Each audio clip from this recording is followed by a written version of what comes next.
আর একটা হিসু করলে ভিজে যাবে না? থাক আর দিও না। হ্যাঁ না না, ও হিসু করছে তো ভালো করে বসে করছে। দাঁড়া, হাত দিবি না, কামড়াবি না, দাঁড়া। কি টমির? এটা টমির ছেলের ছেলে নাকি? মেয়ে। টমির ছেলের মেয়ে?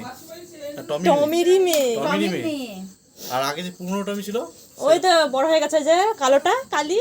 ও, এটা হচ্ছে কি যে বিহু এনেছে এবং টমি আমাদের বাড়িতে আসতো। আচ্ছা ঠিক আছে, তো একে কোথায় দিয়েছে জানি না, দিয়ে এখানে চলে এসেছে আমাদের বাড়িতে, কিন্তু থাকার জায়গা নেই। তো কালকে আমি আমার কাকি বিহু মিলে তো অনেক চেষ্টা করেছি একে রাখার, তো ওই যে চলে গেল না টমি। তো শেষমেশ দাঁড়া দেখবো এখন দেখতে পাবো আমাদেরকে। তারপর শেষমেশ এর জন্য একটা ঘর বানিয়েছি। টাকা এদিকে নিয়ে আয়। এই সুন্দর ঘরটা হচ্ছে কি যে ওর জন্য বানিয়েছি। কালকে আমি মোটা করে জিনিসপত্র দিয়েছি, তবে একটু খড় আনতে ভুলে গেছি, খড়টা আগে দিন নিয়ে আসবো। আর হচ্ছে মামামের ছোটোবেলাকার এই জামাটা ওকে পরিয়েছি আজকে, কেমন লাগছে গাইস তোমরা অবশ্যই জানাবে। রাত্রিবেলা কোথায় যাবে, আর ওর মাটা খুব শয়তান, মাটা শুধু রেখে রেখে পালাচ্ছে। আর আজকে ট্রেনেও পড়ে গেছিলো। জলের বাড়িটা নিয়ে আসি। উল্টে উল্টে ও বুঝতে পারছে না যে কী পরিয়ে দিয়েছে, এটা আমাকে উল্টে উল্টে পড়ে যাচ্ছে শুধু। খ্যাপা, শীতকালে জামা পরবে না। তোমাকে হাত দেবো না, ঘেউে হাত দিয়েছি।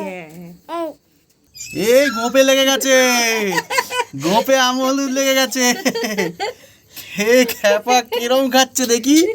এ গোপে দেখো রে বাবা। ঠিক আছে, খাও ভালো করে খাও, এখানে জল আছে, ঠিক আছে? একটুখানি জল খেয়ে নাও দেখি, একটুখানি জল খেয়ে নাও। এই যে এই যে এই যে এই যে একটুখানি জল খেয়ে নাও। ভালো করে হাত দাও মামুনিরা।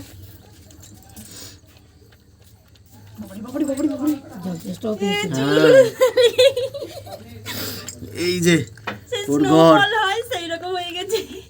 একদম 5 ইঞ্চি গাঁথনি দিয়ে ঘর তৈরি হয়েছে, উপরে ঢালাই রেডি, নিচে তোষক ফোষক সব দেওয়া আছে। অনেকটা জল চেষ্টা পেয়েছি। আরে কালকে জল দিয়েছিলাম, কিন্তু জলটা একটু ঠান্ডা ছিল বলে খাচ্ছিল না। Good morning. তো কালকে তো দেখলে এই লাল রঙের একটু লাল লাল বেশি যে গায়ের কালারটা এই বাচ্চা কুকুরটা, সেটা তো কালকে থেকে রয়েছে। এবং সকালবেলা আমি কাজ থেকে বাড়ি ফিরছি যখন, আমাদের বাড়ির পাশে এখানে একটা ইট ভাটা আছে, ইট ভাটা থেকে দেখছি টমি আরও 3টে বাচ্চাকে নিয়ে গুড় করে এগিয়ে আসছে। আমি ঠিক ধরেছি যে আমার বাড়ির দিকে যাবে। আমি বাড়িতে এসে দেখি এই একটা, বাকি আরও 3টেকে নিয়ে আসছে। তো যাই হোক, দেখে তো আমি কী রে তোর আরও 3টে কোথায় ছিল। আর টমি এটুকুনি বুঝে গেছে যে এই বাড়িগুলোর মধ্যে আমার বাচ্চাগুলো থাকলে আমার কোনো চিন্তা নেই এবং এরা রিল্যাক্সে থাকবে। তো আসছে রেখে দিয়ে টুক করে পালাচ্ছে দৌড়ে, এদেরকে আর দেখা দিচ্ছে না। তো যাই হোক, ওই 3টের মধ্যে একখানা রয়ে গেছে, এটা হচ্ছে ছেলে কুকুর, আগে যেটা ছিল সেটা মেয়ে কুকুর। তো বাকি দুটো আবার টমির সঙ্গেই ফিরে চলে গেছে।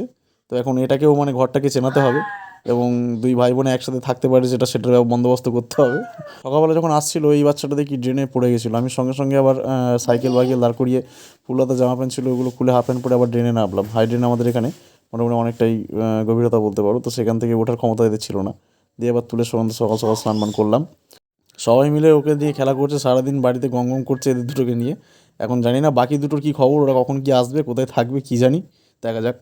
সো গাইস, একটাই কথা বলার, রাস্তা রোড সাইড যে কুকুরগুলো আছে পাড়া গ্রামে, তারপর হচ্ছে কি যে পাড়ার মোড়ে, তোমার বাড়ির আশেপাশে যে কুকুরগুলো আছে, এখন কম বেশি সব কুকুরই বেবি টেবি হয়েছে।